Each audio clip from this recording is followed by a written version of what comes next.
you might notice here that we've got some gear on the table. And there's one piece of gear that is conspicuously missing. Oh. There's no M cameras. Oh. And so one of the things that was suggested in the comments from last time was to talk a little bit about the Barnack cameras. I mean, it's the Barnack hour after all. So I wanted to take you on a little tour. This might bore Keith because I think he's probably heard it before, but maybe not. Take a nap. All right, there you go. I want to take you on a little tour of the beginning of the Barnack cameras. Come on along. Come Join on. us in Germany while we talk about the Barnack cameras. So these are screw mount cameras. This one I think we had on last time. This is one of the first, not very first cameras, but one of the first types. And in order to focus, you have to depress this little hockey stick and then you can focus. It has a viewfinder. It's a single lens that is attached to the camera permanently, collapses in, and then eventually explain the screw mount a little bit for someone who maybe doesn't. Oh, right. So because you can use other screw mount lenses, right? There's Canon and totally. So Dorky and today lenses go on and off by a kind of bayonet fitting, and they click on and off. But back in the day, they screwed on and off, and it was kind of a chore to unscrew the lens on and off. But once they did develop the interchangeable lens, which on Leica cameras is marked with a little 0 at 12 o'clock, that means that interchangeable lenses, and they can take all the different lenses that Leica made at that time. And now we're talking about the very late 20s and early 30s. It wasn't a lot of lenses, but there were 50mm lenses, there were 35mm lenses. Eventually there was a 73, a 90, a 28. But anyway, they became interchangeable. So our very first type of Leica had non-interchangeable lenses. And then the second type had interchangeable. It's a little squeaky. It sounded like a duck. Kind of. It does sound like kind of like a duck. This so one if you're needs, out hunting, you can. It's like a duck call, exactly. And so the second version of the Leica camera had interchangeable lenses. Now, these are actually the same type of lens. They're both 50mm f3.5, and they're both collapsible. But on this one, you could take it off and exchange it with other lenses. So we start with the Leica 1 Model A, and then by the time they made to the Model C, lenses were interchangeable.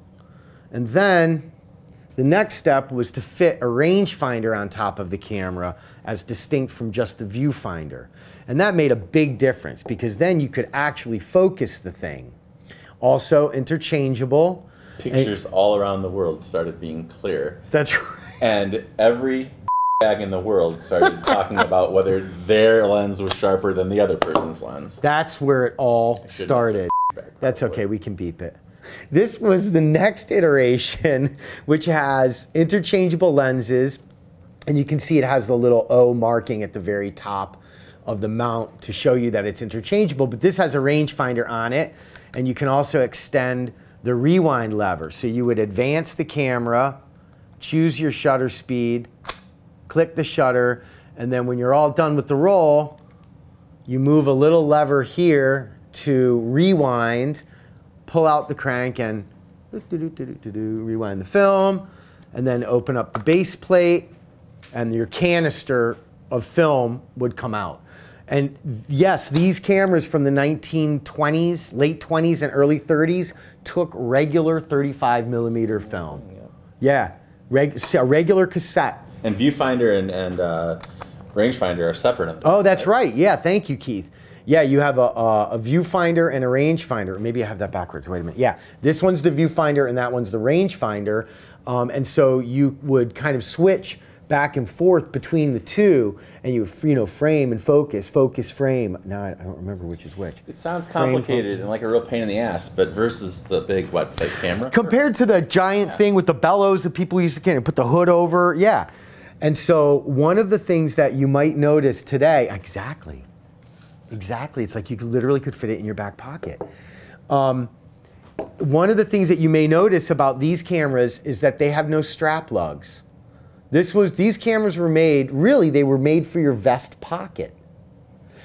And then in the mid-30s, Leica created the Leica 3. So that Leica 1, Leica 2, and then... Do you want to talk a little about fashion? I mean... I know, I feel like we should. Yeah. Now you can hang them around your neck, and it was like, it could possibly be bling. Because vests are so...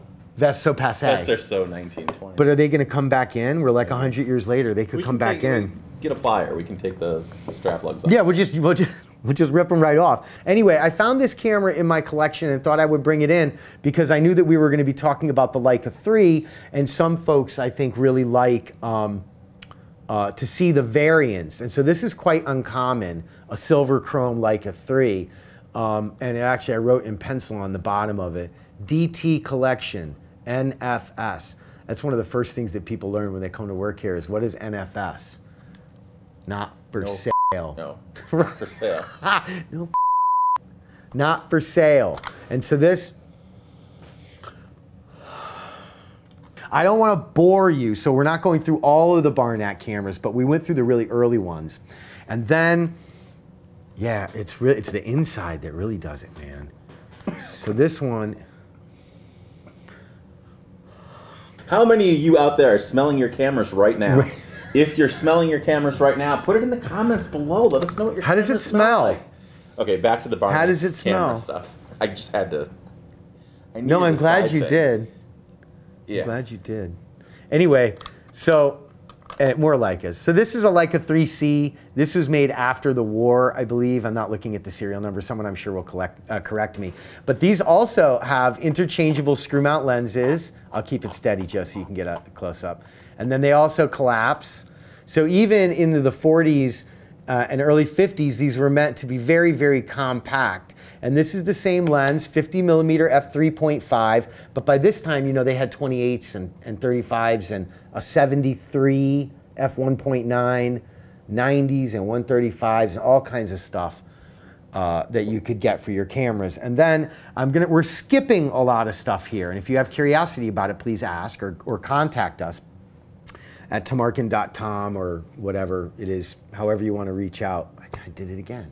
I used that phrase. I guess it's in my lexicon now. I used to hate that phrase, but I don't remember. Reach out. Oh, you don't like that? No, because I feel like, be specific. I mean, I like the idea of reaching out, but it always makes me think of E.T. It just makes me think of aliens and shit. Like, it doesn't... It's really rare these days that you touch anyone anyway. It's right? true, especially with COVID. Nobody touches anybody anymore. So this is where we wound up. This is the camera, the Leica 3G, and this was the predecessor to the M series, which is what Keith and I usually use. This is right before the big switch. So, all right, so here's where we wound up. Yeah, where we wound up. Wow, So, where we wound up. So this is the last camera in the Barnacks of the screw mount cameras. This is a Leica 3G, and you might notice that we have a larger window. It's a slightly larger camera. Now we have a self-timer. Did people, what year was this, roughly? 50s. 50s? Did people in the 50s have a meltdown about whether it was an extra millimeter wide or a millimeter less? No, I don't think so. You know, the way we had with the 240 versus M10. I know, everybody loves the cameras to be super compact, and yeah, I know. You know, that's a really good question. I don't know. Did they question whether it was a real Leica because it was a little thicker? Right? That happens all the time. No, I don't think so. I think that they were very keen on the bigger, brighter viewfinder, the two eyepieces that were closer together, so it was much easier to frame and focus, and just more the flash synchronization, a lot of little innovations. A lot of little innovations over the years led up to the Leica 3G, and still screw mount lenses. This particular lens is radioactive, and actually we'll get a tick off the Geiger counter. I felt that when I... Did you get a little wave? Yeah, a little wave. Yeah, me too. So this will actually get to tick off the Geiger counter. So it's not the kind of thing you want to carry around in your front pocket. But anyway, so this is where we wound up. Folks had asked about Barnack cameras, and the screw mount cameras are also called Barnacks. And so after this camera was produced in the mid-50s, Leica introduced the M3, which we talked about last time. That has a bayonet kind of fitting, which made everything faster, you know. And so for a little while, though, the 3G was made alongside the M3. So you could get the screw mount camera or you could get the new M series. And so this is a very uncommon thing for us here at Tamarkin Camera and at the Barnack Hour to not have any M cameras in front of us. But before we get too far away, I want to take you on a tour of the other stuff. A lot of people don't know this. Leica made single lens reflex as well, beginning in the late 60s. Here we go. Yep. So this is a camera with a bayonet fitting and a mirror. And so when you use this camera, you're looking in a prism right through the lens. You're like, right through the lens. And so a lot of people don't know this because Leica makes digital cameras now. They don't make these models anymore. But these lenses are terrific on mirrorless cameras, including the Leica SL, SL2, and SL2S. And so you can see a fairly early Leica Flex here. And then a slightly later one. This is an R5 or R6, well, R5. And this has one of their great lenses on it. This is a 180 millimeter Apo Tell-It. You can tell it to the mountain. Wow. This lens was, I got nothing, man. Who would after a terrible joke like that? That was really bad. This lens was made for the U.S. Navy, designed for the U.S. Navy, and it's apochromatically corrected, which means that he loves this part. It means that the colors really pop, and that all of the light rays meet the film plane at exactly the correct time. Kind of removes the distortion. It removes the distortion in life. Yeah. We have a customer, David, who made a comment about this and using these on mirrorless cameras, and he was right to suggest that we talk about this because whether you use Sony, which is not a four-letter word around here, but Sony or Fuji or Leica or whatever it is, mirrorless, a lot of these Leica optics are terrific for mirrorless cameras. But let me keep moving and show you some of the more modern lenses. These are all reflex lenses, and as you can see, they're much larger than the early Leica lenses. But these are a 19 millimeter, a 28 to 90. This is kind of a rare lens. And then the 80 to 200, this was actually made in collaboration with Kerouac. Really? And it is amazeballs. I think this one was also made in collaboration with Kerouac. Designed by Leica Camera, manufactured in Japan. Shoot this lens for a few weeks and tell me what you think about Japanese lenses, because I won't hear anything bad about it. It's amazing. And you know, the new Leica 24 to 70 lens for the SL cameras is made in Japan. And it feels like a Leica lens, and it performs like a Leica lens. And so, like the stuff that's made in Portugal, you know, people say, oh, it's all made in Portugal, it can't be that good. Why? It's Leica, you know? I mean, they wouldn't put their name on a piece of junk. The Portuguese are known for their bad lens manufacturing. But they make great wine. There you go. Maybe they're tied, maybe it's tied together. So anyway, so you have these wonderful reflex lenses and they're just terrific on mirrorless cameras. Or if you're interested in shooting film, you pick yourself up a Leica film camera. So, so are these a little more of a bargain right now? They are. They're much less expensive than Leica M lenses, and they're every bit as good. That one is this 15 millimeter f2.8, which is a rarity. They made very few of those lenses. So this one is maybe not so economical. This is probably 5,000 or so. All right. So this one's not so economical, but it's a lot of fun to use. And so if you're interested, if you're a mirrorless shooter, maybe you have a Fuji or a Sony or something else, and you say, well, I hear these guys talking about Leica lenses. Can they really be that good? They'll make your mirrorless shine. They'll make your mirrorless shine. So I would urge you to get some other optics to put on your mirrorless camera. You like that one? That's a good one. And so here's a mirrorless. This is a Leica mirrorless camera with an M lens. This is the 90 Summilux.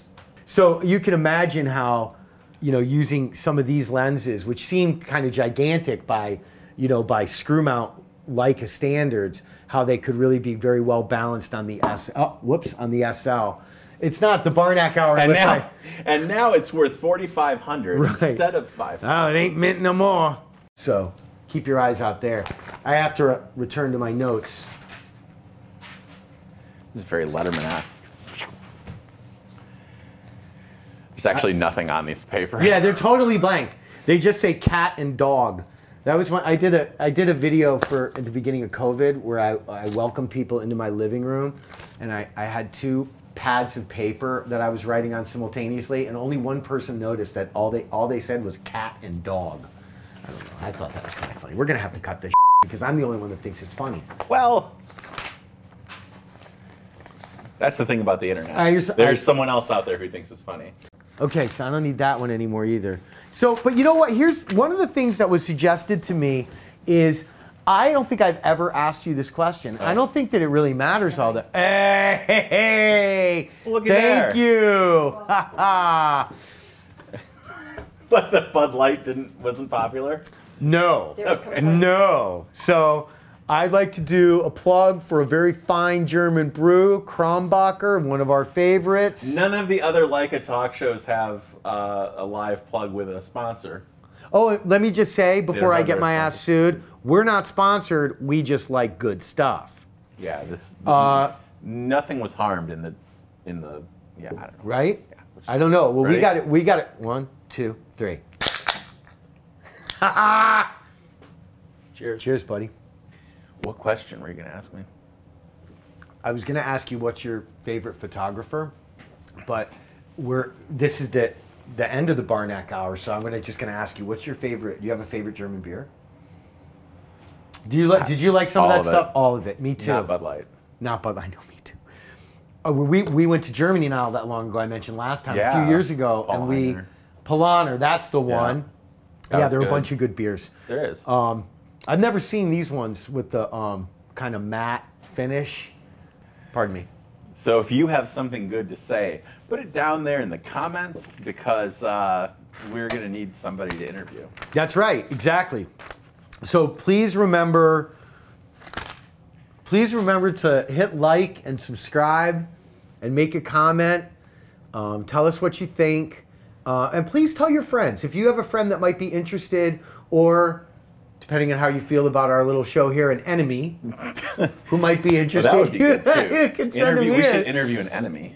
Wouldn't that be great? Yeah. I want to get 2 rival camera companies to just like have a cage match. How about the interviews where like they don't really know you're making fun of them, but you are?